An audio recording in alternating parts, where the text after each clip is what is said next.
एक अफसोसनाक खबर से आपको आगाह करते चलें कि इस वक्त गज़ा में हालात एक बार फिर कशीदा हो चुके हैं और रात गए ऑपरेशन वहाँ शुरू है। काबिज़ गवर्नमेंट ने वहाँ पर स्ट्रेट फायर किए जिसके नतीजे में 2 अफराद की शहादत की इतलात मौसूल हो रही है, जबकि 10 की हालत काफ़ी कशीदा और सैकड़ों की ज़ख्मी होने की इतलात है। ये खबर आपको देते चले गज़ा की, जहाँ से इतलात आ रही है कि वहाँ की काबिज़ गवर्नमेंट ने रात गए ऑपरेशन किया और काफ़ी हालात वहाँ पर कशीदा हैं। फुटेज आप देख रहे हो, अमन मुआहदा हो गया है गज़ा में, तो फिर ये फुटेज कहाँ की है?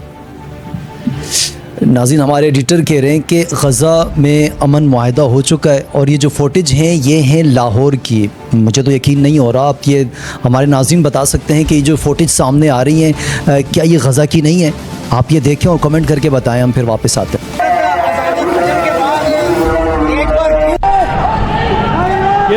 वैसे असला कोई नहीं है, कहेंगे नहीं नहीं हम कहाँ इसराइल से लड़ सकते हैं। मैं कहा तो कोई इतना असला है कि तुसी मुसलमाना तेरे गोली चला लो।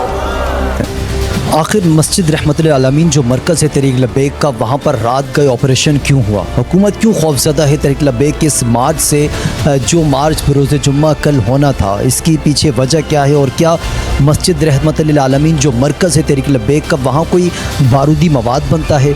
क्या वहाँ पर हुकूमत के ख़िलाफ़, वहाँ पर इदारों के ख़िलाफ़ कोई प्रोपेगेंडा किया जाता है? किसी किस्म की कोई साजिश होती है? वजूहात क्या हैं? और इसके अलावा पाकिस्तान के बड़े सहाफ़ियों ने इस ऑपरेशन पर क्या रद्द-ए-अमल दिया? मुफ्ती मुनीवर रहमान साहब का क्या मौक़िफ़ सामने आया?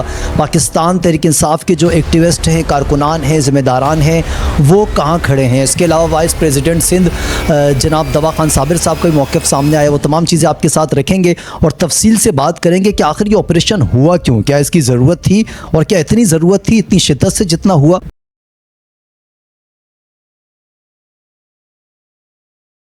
अस्सलाम वालेकुम, आप देख रहे हैं हमारा यूट्यूब चैनल हक टाइम। मैं हूं काशिफ रज़ा। नाज़रीन, आप तमाम अहबाब का बहुत शुक्रिया जो हमारी वीडियोस को देखते हैं, उसे पसंद और शेयर करते हैं। तहरीक लब्बैक पाकिस्तान के मरकज़ रहमतुल आलमीन पर रात गए ऑपरेशन वहाँ शुरू हुआ और शेल बरसाए गए और इसके अलावा वहाँ पर जो इतलात हम तक मौसूल हुई काफ़ी ख़तरनाक और चौंका देने वाली थी कि 2 शहादतें अब तक हो चुकी हैं, सैकड़ों से ज़ायद ज़ख्मी हैं और इसके अलावा 10 की हालत काफ़ी तशवीशनाक बताई जा रही है।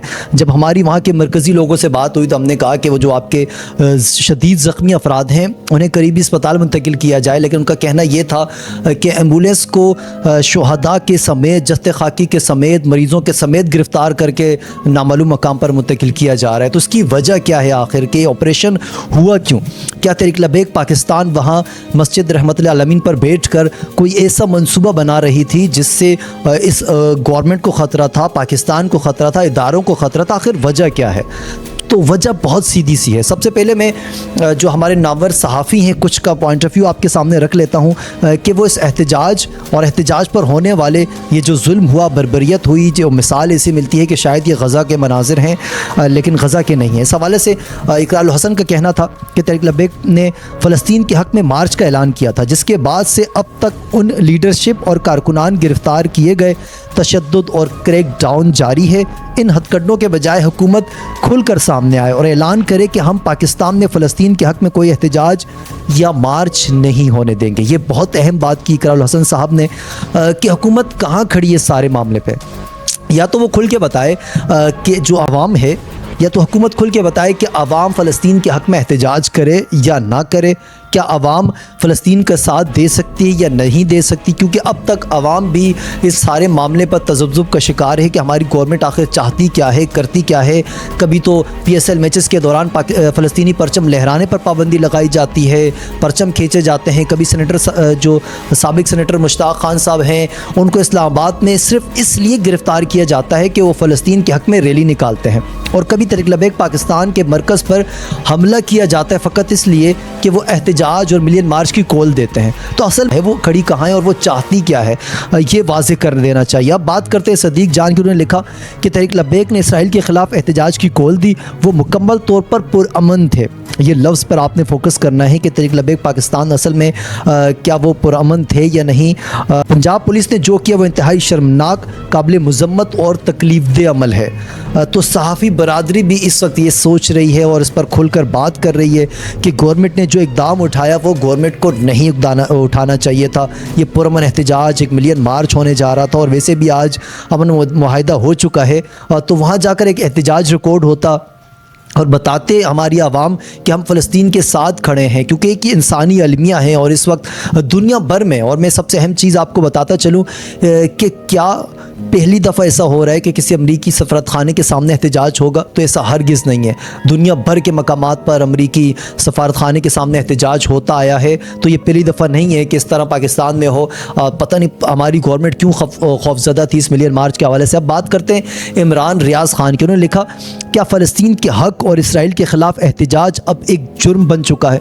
यानी कि तमाम हमारी सहाफ़ी बरादरी हो या ज़ेर शऊर इंसान हो, वो भी समझ रहे हैं कि फ़लस्तीन के हक़ में रैली निकालना अब जुर्म समझा जाता है पाकिस्तान में। इसलिए वहाँ पर स्टेट फायर किए जाते हैं, आंसू गैस शेलिंग होती है, लाठी चार्ज की जाती है, कंटेनर लगाकर रास्ते बंद कर दिए जाते हैं। इसके अलावा अगर बात करें हम ताजिर बरादरी की, तो उनके तरफ से भी कराची ऑल सिटी ताजिर इत्तेहाद एसोसिएशन के सरपरस्त आला शर्जील गोपलानी समेत दीगर ताजिर रहनुमाओं तहरीक लब्बैक पाकिस्तान के पुरअमन कारकुनान पर तशद्दुद, बिला जवाज़ गिरफ्तारियाँ और दबाव डालने के वाक़यात की सख्त तरीन अल्फाज में मज़म्मत की। और उन्होंने ये भी कहा आगे चल के कि TLP पाकिस्तान फ़लस्तीन के हक़ में पुरअमन रैली निकाल रही थी, जो कि हर शहरी का आइनी और जमहूरी हक़ है।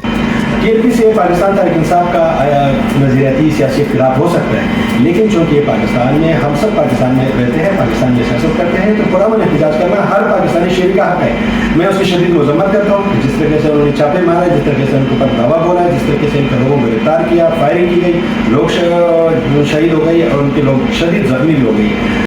तो नाज़रीन, चाहे वो आपकी सहाफ़ी बरादरी हो, चाहे वो सियासी लीडरान हो, तमाम लोग अब ये बात कर रहे हैं कि क्या फ़लस्तीन के हक़ में रैली निकालना ये क्या पाकिस्तान में जुर्म है? क्योंकि बात करें अगर इससे पहले जो कुछ हुआ, पाकिस्तान तहरीक इंसाफ के एहतजाज में लाठी चार्ज गैस किए जाते हैं, शेल बरसाए जाते हैं, तो वहाँ गवर्नमेंट को मौक़िफ़ होता है कि ये पाकिस्तान के ख़िलाफ़, इदारों के ख़िलाफ़ प्रोपेगेंडा हो रहा है, सब कुछ हो रहा है। लेकिन अब मामला कोई सियासी तो था ही नहीं, अब एक आलमी मामला था। दुनिया भर में एहतजाज हो रहे हैं, हर जगह एहतजाज रिकॉर्ड कराया जाता है। तो आखिर पाकिस्तानी गवर्नमेंट को मसला क्या है? और इसका जवाब पाकिस्तान गवर्नमेंट को बिला आखिर देना पड़ेगा कि ये रात गए जो ऑपरेशन हुआ, ये किस बिना पर हुआ, किस बिहाफ पे हुआ। क्या तहरीक लब्बैक पाकिस्तान के जो लाहौर के मरकज़ है वहाँ पर कुछ ऐसी चीज़ें उन्होंने नोट की जिसके बिना पर उन्होंने ये प्रोटेस्ट को रोकने के लिए ताकत का बेदरेग इस्तेमाल किया? अब बात करते हैं नाज़रीन मुफ्ती आज़म पाकिस्तान मुफ्ती मुनीबुर रहमान साहब के हवाले से। उन्होंने लिखा कि हमें हक़ाइक़ मालूम नहीं। सोशल मीडिया के हवाले से बाद लोगों ने बताया कि TLP के कारकुनों पर कानून नाफिज करने वाले इदारों ने तशद्दुद किया है। अगर ये दुरुस्त है तो हम इसकी शदीद तरीन अल्फाज में मज़म्मत करते हैं और हुकूमत से मुतालबा करते हैं कि उनके ज़िम्मेदारों के ख़िलाफ़ कार्रवाई की जाए और गिरफ़्तार कारकुनों को फिलफौर रिहा किया जाए। तो अब गवर्नमेंट के हवाले से ये फ़ैसला गवर्नमेंट ने करना है कि आखिर गवर्नमेंट चाहती क्या है।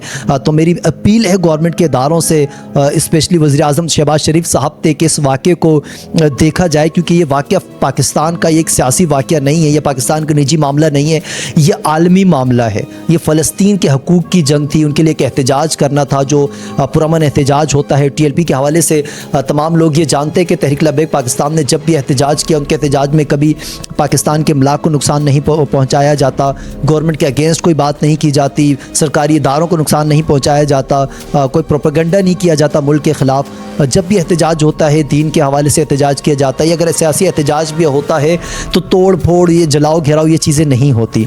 तो ये चीज़ें जो ऑपरेशन चल रहा है इसको फिर फोर बंद किया जाए। जो वो ज़ख्मी इस वक्त मस्जिद रहमतुल आलमीन में मौजूद हैं उन्हें फिर फोर जो है वो इलाज मुहैया किया जाए, क्योंकि ऐसा ना हो कि ये दो जानें ज़ाया हुई हैं, इनकी तादाद मज़ीद बढ़ सके। नाज़रीन, आपसे एक सवाल आखिर में करता चलूँ कि आपको क्या लगता है कि आखिर हुकूमत को क्या ज़रूरत थी इस ऑपरेशन को करने की जो रात गए से चल रहा है इस वक्त लाहौर में? और इसके अलावा अगर आपको ख़बर दी जो हम तक ज़राए ने पहुँचाई है कि सिर्फ लाहौर नहीं, दीगर मकामात से भी गिरफ़्तारियाँ चल रही हैं। कराची के बहुत से इलाकों से बहुत से लोग गिरफ़्तार हुए तहरीक लब्बैक पाकिस्तान के कारकुनान। तो आखिर क्यों खौफज़दा है इस वक्त गवर्नमेंट तहरीक लब्बैक के इस मिलियन मार्च के हवाले से, जो कि एक पुरअमन मार्च करने जा रही थी? और एक और ब्रेकिंग न्यूज़ भी आपको देते चले कि अब से कुछ देर बाद हाफ़िज़ साद हुसैन रिज़वी साहब भी एक प्रेस कॉन्फ्रेंस करने जा रहे हैं। लेट्स सी इसमें क्या ऐलानात होते हैं। अगर कोई बड़ी चीज़ होती है तो हम आपके साथ शेयर करेंगे। कमेंट सेक्शन में आप जाएँ, कमेंट करके बताएं कि क्या तहरीक लब्बैक पाकिस्तान ने जो मिलियन मार्च का ऐलान किया था अमेरिकन एम्बेसी के सामने, क्या वो गलत था? क्या वो प्रोटेस्ट करने जा रहे थे, जलाओ घेराव करते, तोड़ फोड़ करते, हुकूमती इमलाक को नुकसान पहुंचाते, या फिर गवर्नमेंट बहुत ज़्यादा खौफज़दा है इस मार्च से? और खौफज़दा क्यों है ये भी आपने बताना। मुझे इजाज़त दीजिए, इंशाल्लाह फिर होगी आपसे मुलाकात। अल्लाह हाफिज़।